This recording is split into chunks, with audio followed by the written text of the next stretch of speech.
The other thing that I will say is about AOC, she has been demonized by the right. And she's been demonized as this like too progressive, far left person. And I want to try to set the record straight, because if she is too progressive, then the Democrats really are going to lose the working class. Joe Biden, he did not retire early enough so that there could be an open, what do they call it, primary. There was a fascinating discussion over at The View today, and it had to do with something that transpired in regard to a leadership battle for the House Oversight Committee. And that leadership battle was between progressive Democratic lawmaker Alexandria Ocasio-Cortez and a more moderate centrist Democrat, and that was Democratic Representative Connolly, right? So there was a vote on that issue, and it turns out that behind the scenes, you had former House Speaker Nancy Pelosi essentially whipping votes against AOC to ensure that Congressman Connolly would be the Democratic leader within that House Oversight Committee. And so it's nice hearing Sunny Hostin defend Alexandria Ocasio-Cortez, because I recall the days when corporate media, for the most part, was siding with Nancy Pelosi and trashing members of the squad, progressive members of Congress. But that's not the case in this conversation. So that was surprising. But I also thought it was interesting when Sunny Hostin specifically listed what AOC's values are. The list was interesting, and what wasn't in the list was also interesting. So without further ado, let's watch more of Sunny Hostin's commentary on AOC. This is her platform.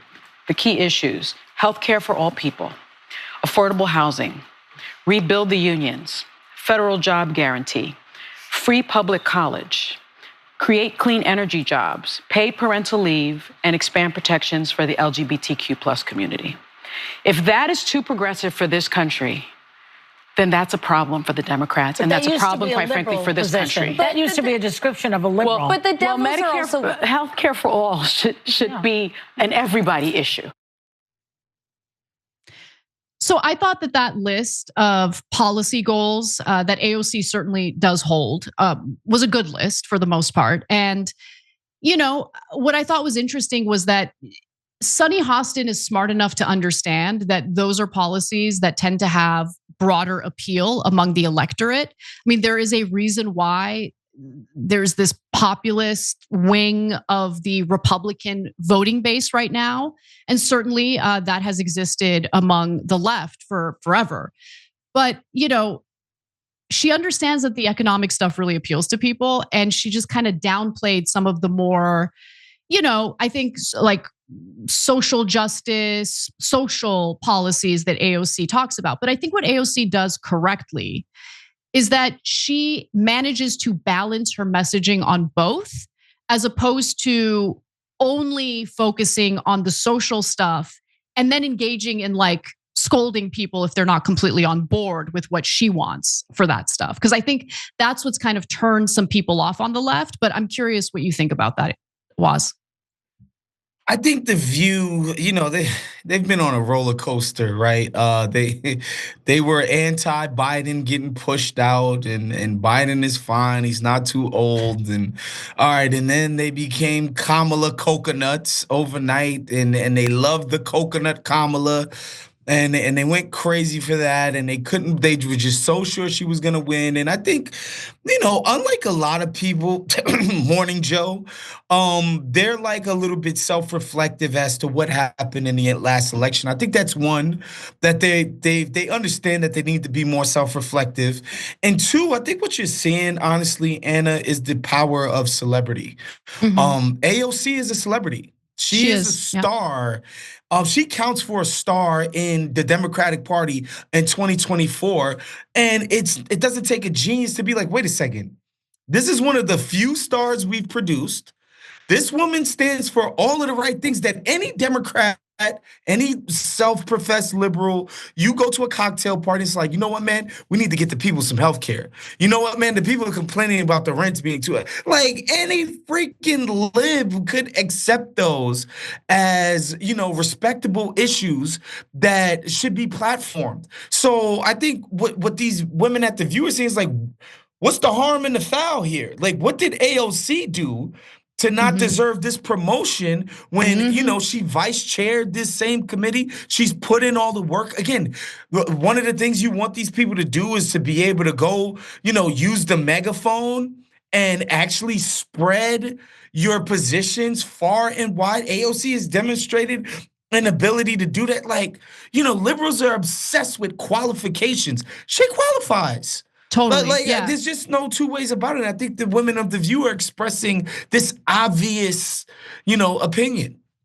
Now we're going to go to Alyssa Farah Griffin in just a minute because she did have a rebuttal for Sunny Hostin that I think is worth listening to.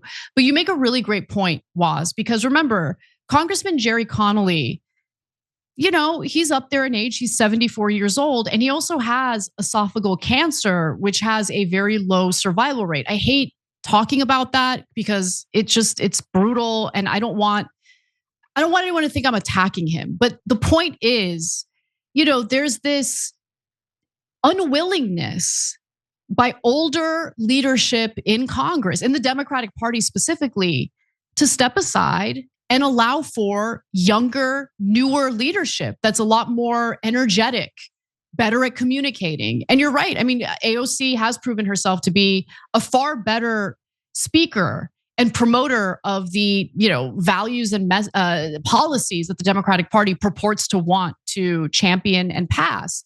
And so with that in mind, I want to go to J4 here. This is Alyssa Farah Griffin responding to critique about how AOC's policies are too radical, like radical left. Obviously, Sunny Hostin disagrees with that, and that's why she listed the economic policies. But Farah Griffin wasn't going to let her get away with that. So let's take a look. But the devil's in the details, because a lot of this country does not support, for example, the Green New Deal, which would absolutely crush jobs across this country, wreak havoc on the economy. It would create millions of jobs, actually. It would actually make international travel virtually impossible to do because of some of the regulations that have been in place. Universal health care. You should have, of course, anyone who needs emergency coverage, people should have catastrophic coverage, but most Americans think they want to have some choice and optionality in their health care. There's a reason Obamacare did not have the public option. That's not where the majority of the country is. I would argue that AOC is definitely too left for the majority of the country. So I disagree with what Alyssa Farah Griffin said there. So first of all, like the Green New Deal was such a massive piece of legislation. I mean, which provisions are we talking about here? And look, I've been on the record and people have gotten mad at me. I don't care. I'm going to say it again. If you write climate-related legislation in a way that puts the financial burden on individual Americans, they're not going to like it, okay? If it becomes this like super expensive burden on ordinary American workers and they're forced to buy certain cars or replace certain appliances in their home without any real government support. And when I say real government support, I'm not just talking about tax credits, okay? Take your tax credits and you can shove it. Okay, tax credits is like, oh, you might, a certain portion of your income might be tax deductible. It's not good enough, okay? Because people have to pay for things up front, and a lot of American families can't afford that. So if it has to do with provisions that are written in that way, I can see those provisions being unpopular. But to just say the Green New Deal is unpopular, okay, well, what's your evidence of that? And which parts of that massive bill are you referring to?